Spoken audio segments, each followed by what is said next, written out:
like that little scenario? Probably not. I'm trying, guys. I'm trying. I'm new to this YouTube. But I did find a really interesting fact that said that 80% of Americans, working Americans, are actually living check to check. It's 80%. That is a huge number. I want to talk about some tips and tricks and things that you can do to actually get out of that and to stay out of that scenario. So let's get into it now. So honestly, there's just two simple ways that you can get out of living check to check.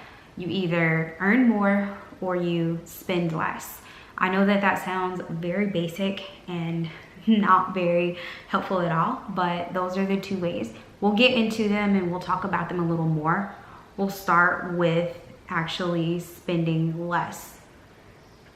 So when you're spending less, the first thing that I think you should do is pull a copy of your bank statement. Now, there are apps that will pull in the data from your bank account and they'll tell you, hey, this is how much you're spending on entertainment, or this is how much you're spending on shopping. It'll kind of tell you everything. But if you don't have that and your bank doesn't have that with mobile banking, you're still welcome to pull a physical copy of your bank statement online, print it out, or if you want to be eco-friendly, you're welcome to just have a PDF file and highlight exactly what you're spending your money on. So maybe do a green highlight for all the food and a blue highlight for all the essential things that are needed, such as groceries and rent, things like that. Those are things that you need. You've got to have money for that. They're not going anywhere. Also look at your spending. I want you to determine how much of a percentage you're spending.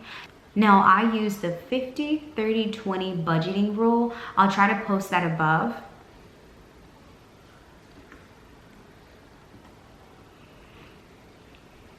And really what that is 50% goes towards your needs. That's things like groceries, insurance, healthcare.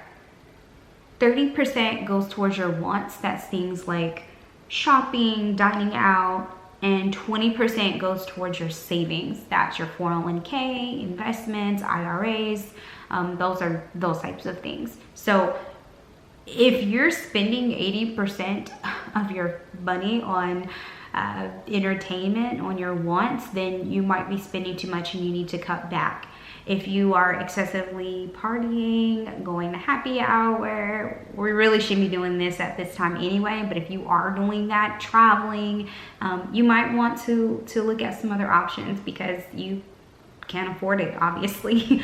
If Wednesday comes and you have $50 in your account before your paycheck on Friday, and this is a repetitive thing, then you definitely want to look at your spending and see about either printing that bank statement to just get a closer look at what you're spending your money on. The second scenario is a little different. You could just be not making enough.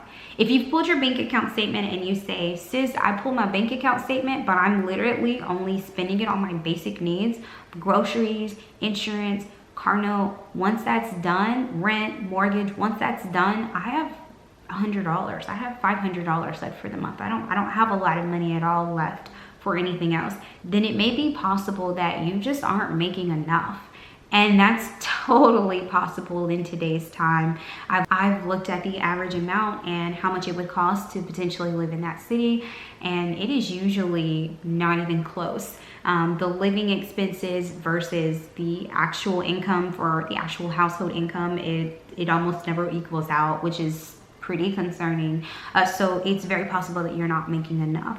One thing you could do is really look at your field of study, look at the amount of experience you've had, and determine, okay, am I really getting a fair wage? Is my pay fair for this? And everyone thinks they should be paid $1 million, right? No, I mean, you really have to organically look at this and determine if you are really and truly being paid fairly. You can take your personal career and you can kind of just put it in. You can just say accountant in Los Angeles and see what the salaries are. Just kind of look and see what other companies are hiring. You may need to dust off your resume and see about applying for another job that may pay a little bit more. That's kind of where I'm going with that. I'm very hesitant to say that you should do a side hustle or a side gig. And the reason I would say that is because make sure it's something that you like. Make sure it's something that you truly enjoy and truly want to do.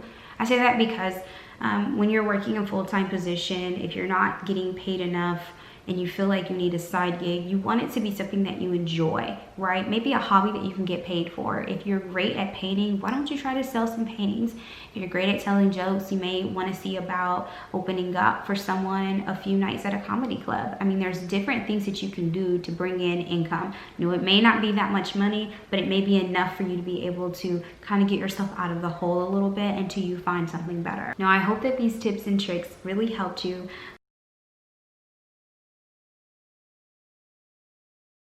Did you guys like that?